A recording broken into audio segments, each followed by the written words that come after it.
الحمد للہ رب العالمین الصلاۃ والسلام علی خاتم النبیین اما بعد فاعوذ باللہ من الشیطان الرجیم بسم اللہ الرحمن الرحیم ظہر الفساد فی البر والبحر بما کسبت ایدی الناس لیذیقہم بعض الذی عملوا لعلہم یرجعون صدق اللہ العلی العظیم۔ معزز خواتین و حضرات، اللہ جل شانہ ارشاد فرما رہے ہیں کہ خشکی اور تری پر فساد برپا ہو گیا لوگوں کے اعمال کی وجہ سے، تاکہ لوگوں کو اس کا مزہ چکھا دے جو انہوں نے عمل کیا اس کا، تاکہ وہ لوٹ سکے، مطلب یعنی کہ وہ توبہ کر لیں۔ یہ اصل میں واقعتاً آج کل یہ ابتلا جو ہے، اس میں ہر شخص اس کی اپنی اپنی تشریح کر رہا ہوگا۔ جو لوگ جن لوگوں پہ سائنس اور علم الابدان،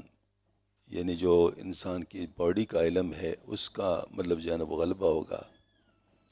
وہ صرف اسی کو ترجیح دیں گے اور وہ چیزیں ان کے سامنے آئیں گی، کیونکہ انسان جس طرف زیادہ غور کر رہا ہوگا تو وہ چیزیں زیادہ سامنے آتی ہیں۔ مثلاً میں شمال کی طرف دیکھتا ہوں تو شمالی چیزیں مجھے نظر آئیں گی، جنوب کی طرف دیکھوں تو جنوبی چیزیں مجھے نظر آئیں گی، ظاہر ہے مطلب انسان ہے۔ اور جو شریعت کا عالم ہوگا تو اس کو وہ چیزیں جیسے قرآن پاک کی آیت کریمہ ہے یہ سامنے آئے گا، اور پتہ چلے گا کہ جو کچھ بھی انسان کر رہا ہے وہ انسان کے اعمال کی وجہ سے ہوتا ہے، لہٰذا وہ اعمال کی فکر کرے گا۔ تو یہاں پر اب البتہ انسان کی اپنی ایک انفرادی بات بھی ہو جائے گی۔ اگر کسی کو دونوں کا پتہ ہے، یعنی آیت کریمہ کا بھی پتہ ہے اور ساتھ ساتھ علم الابدان ان تمام چیزوں کا بھی پتہ ہے، تو وہ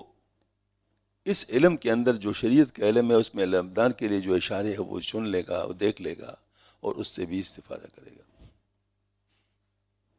اور دوسری طرف جو علم الابدان والے ہیں، وہ جب اس کے اندر وہ تمام چیزیں دیکھے گا تو اس سے خود بخود اس پہ اوپر کھلے گا کہ ساری باتیں اس میں نہیں ہیں۔ مثلاً اب وائرس آ گیا،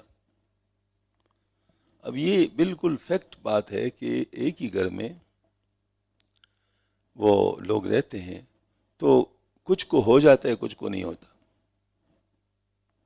حالانکہ اگر پرابیبلٹی پوائنٹ آف ویو سے دیکھیں تو کسی کا بچنا بھی محال ہے، کیونکہ وائرس کوئی دیکھتا نہیں ہے، دیکھ نہیں سکتا، اور ظاہر مطلب یہ ہے کہ ہر چیز کے اندر یہ اس کی پرابیبلٹی ہوتی ہے۔ مطلب مثال کے طور پر آپ کہتے ہیں مطلب یہ ہے کہ ہوا میں جو پارٹیکلز ہے وہ پارٹیکلز آپ کے کپڑوں پہ آ گئے، کپڑوں سے آپ کے جوتوں پہ آ گئے، اور مطلب یہ ہے کہ مختلف طریقوں سے، تو اب ظاہر مطلب کون اس سے بچ سکتا ہے؟ یہ تو ہر ایک کو مطلب ڈائریکٹ ڈوز مل رہا ہے، لیکن اب اللہ پاک کا نظام کیا ہے کہ کسی کے جسم اس کا مدافعت کرتا ہے، کسی کا نہیں کرتا، تو کسی کو ہوتا ہے کسی کو نہیں ہوتا۔ تو اللہ جل شانہ کا جو ارادہ درمیان میں ہوتا ہے وہ اس کے اوپر کھل جاتا ہے کہ سارے کے یہ باتیں نہیں ہیں، بلکہ اس کے علاوہ بھی کچھ چیزیں ہیں۔ تو یہ اگر ہم دیکھیں تو اس میں ہم ذرا اس بات کو دیکھ لیں کہ ایک ہوتا ہے مسلمان کا سوچ، ایک ہوتا ہے کافر کا سوچ۔ کافر کا سوچ محض محض محض چیزوں پر ہے، اس کے پاس کچھ اور نہیں ہے، جبکہ ہمارے پاس الحمدللہ اللہ پاک نے یہ علم بھی ہمیں دیا ہے، اور قرآن کا علم ہے، حدیث کا علم ہے، ان پر ایمان ہے ہمارا۔ تو ایسی صورت میں ہم لوگ آزاد نہیں ہیں، ہم لوگ جو کچھ بھی کریں گے تو اس کے اشاروں کے مطابق کریں گے۔ مطلب جو چیز ہمیں یہاں سے پتہ چلے گا تو اب اس میں پتہ چلا کہ کچھ لوگ کہتے ہیں کہ یہ کوئی ایسے سائنٹیفک مسئلہ ہے، کچھ لوگ کہتے ہیں نہیں اللہ تعالیٰ کا عذاب ہے۔ تو اللہ جل شانہ کے عذاب ہونے کے لیے یہ تو ضروری نہیں ہے کہ وہ سائنٹیفک نہ ہو، یہ تو کبھی کبھی مطلب کسی نے نہیں کہا کہ اللہ کا عذاب آئے گا تو نان سائنٹیفک طریقے سے آئے گا، کیونکہ سائنس بھی تو اللہ تعالیٰ کے قابو میں ہے، لہذا جو اللہ پاک اس سے کروانا چاہتے تو کروا دیتے ہیں۔ تو یہ ساری باتیں جو بے شک سائنٹیفک نظر آئے، لیکن اس کے پیچھے جو ہے وہ جو بات ہے اس کو ہم عذاب ہی کہہ سکتے ہیں۔ اب یہاں پر کچھ اور بات آئی، کچھ حضرات ایسے ہوتے ہیں جیسے جن پہ سائنس کی باتیں کلی ہوتی ہیں، کچھ حضرات ایسے ہوتے ہیں جن کے اوپر کچھ مکاشفات ہوتے ہیں، کچھ کلتی ہیں باتیں، مطلب وہ اور سائنس ہے جن کو اللہ تعالیٰ نے دیا ہوتا ہے، وہ ظاہر ہے اللہ پاک جس کو بھی دینا چاہے۔ ایسی صورت میں وہ حضرات جو بتا رہے ہیں وہ یہ بتا رہے ہیں کہ ہے تو عذاب، بنیادی طور پر کافروں پر ہے، مسلمانوں پر ان کی پیروی کی وجہ سے ہے، لہذا جو کفار کی پیروی نہیں کرتے وہ بچ جائیں گے۔ اب اس میں بھی ذرا دیکھو پیروی بات یہ ہے کہ مثال کے طور پر جو کفار ہے وہ تو صرف سائنٹیفک چیزوں کو دیکھتے ہیں۔ تو ابھی مجھے پتہ چلا ہے کہ انگلینڈ میں، یورپ میں یہ قانون ہو رہا ہے منظور کہ چونکہ ماسک داڑھی کے ساتھ فٹ نہیں ہو سکتے تو داڑیاں منڈواؤ، مطلب جو ہے نا وہ یعنی ڈاکٹروں سے کہہ رہے ہیں۔ تو اب ظاہر ہے مطلب ہے کہ یہ مسلمان تو یہ نہیں مان سکتے، کافروں کے لیے تو اس میں آزادی ہے کہ مطلب دنیا سجن المومن و جنت الکافر، تو کافر تو آزاد ہے، مسلمان تو آزاد نہیں ہے۔ تو اب یہ جو ہے نا مطلب بغاوت کی جو سما ہے وہ اگر وہ نہیں ڈرتے تو اس کا مطلب ہے کہ اس میں عذاب سخت آ جائے گا، اور بھی سخت آ جائے گا۔ تو اب یہ ہے کہ مسلمان اگر ان کی پیروی کریں گے اور مسلمان بھی یہ بات کریں گے، دیکھو نا سائنس یہ کہتا ہے لہٰذا یہ بات مان لو، تو یہ ان کی پیروی ہوگی، یہ ان کی پیروی ہوگی۔ لہٰذا اس وجہ سے جو ہے نا مطلب یہ ہے کہ مسلمان اپنے آپ کو ان سے بچائیں۔ ٹھیک ہے مسلمان سائنسدان جو بات کرے اور سائنٹیفک گراؤنڈ پہ اس کی شریعت میں ایجاد بھی ہو تو ٹھیک ہے، ان کو ہم مان سکتے ہیں، لیکن جس کی شریعت میں ایجاد نہ ہو تو سائنس کے تو ہم ڈیفائن ہی شریعت کے مطابق کریں گے۔ مطلب یہ کہ شریعت جیسے مثال کے طور پر آج سارے سائنسدان کہہ دیں کہ سور کا گوشت کھانا چاہیے، تو کیا مسلمان کہیں گے؟ ظاہر مسلمانوں کو نہیں کہنا ہوگا کیونکہ شریعت نے اس کو حرام کر دیا ہے۔ یا سائنسدان کہہ دیں کہ یہ نماز جو ہے نا وہ ایسا ایکسرسائز جس سے صحت کو نقصان ہوتا ہے، آپ نماز نہ پڑھیں، تو کیا ہم نماز چھوڑ دیں گے؟ تو یہ بات ہے کہ ہم لوگوں کو ان کی پیروی نہیں کرنی ہوگی، جو چیز ہم میں مشترک ہے، یعنی شریعت بھی اجازت دے رہی ہے اور یہ بھی کہہ رہے ہیں تو اس میں کوئی مسئلہ نہیں ہے۔ لیکن اگر شریعت کی مخالفت کی بات ہو تو پھر ہم لوگ ایسی باتیں نہیں مان سکتے۔ ہاں جی، یہ تو مطلب ظاہر ہے یعنی باتیں تو بہت ساری ہو سکتی ہے۔ جو وبا میں جو بات کی گئی شہید ہوتا ہے، تو شہید کیوں ہوتا ہے؟ شہید اس لیے ہوتا ہے کہ وہ اس وقت باوجود اس کے کہ ابتلا میں ہوتا ہے لیکن اللہ کا حکم نہیں چھوڑتا، اللہ تعالیٰ کا حکم نہیں چھوڑتا، تو لہٰذا وہ شہید ہوگا۔ تو اس وجہ سے ہم لوگ کو یہ بات کرنا چاہیے کہ اللہ تعالیٰ سے توبہ استغفار کرنا چاہیے کہ اللہ تعالیٰ سے عذاب کو ٹال دیں، اور دشمنوں کی پیروی نہیں کرنی چاہیے، کافروں کی پیروی نہیں کرنی چاہیے، کیونکہ مسلمانوں پر جتنا عذاب نظر آتا ہے وہ سارے کے سارا ان کی پیروی کی وجہ سے، بالخصوص ماضی قریب میں جو ہوا ہے وہ بہت ہی خطرناک تھا، جو عورتوں نے یہاں جلوس نکالے تھے شریعت کے خلاف۔ ایک تو ہوتا ہے نا خود بے راہ روی اختیار کرنا، بے حیائی، وہ تو بہت عرصے سے چلی آ رہی تھی، وہ الگ بات ہے، اس کی بھی سزا ہوتی ہے لیکن وہ زیادہ تر آخرت میں ہوتی ہے، دنیا میں اس کی سزا کم ہوتی ہے۔ لیکن یہ معاملہ ہے کہ انہوں نے شریعت کے قانون کو چیلنج کر دیا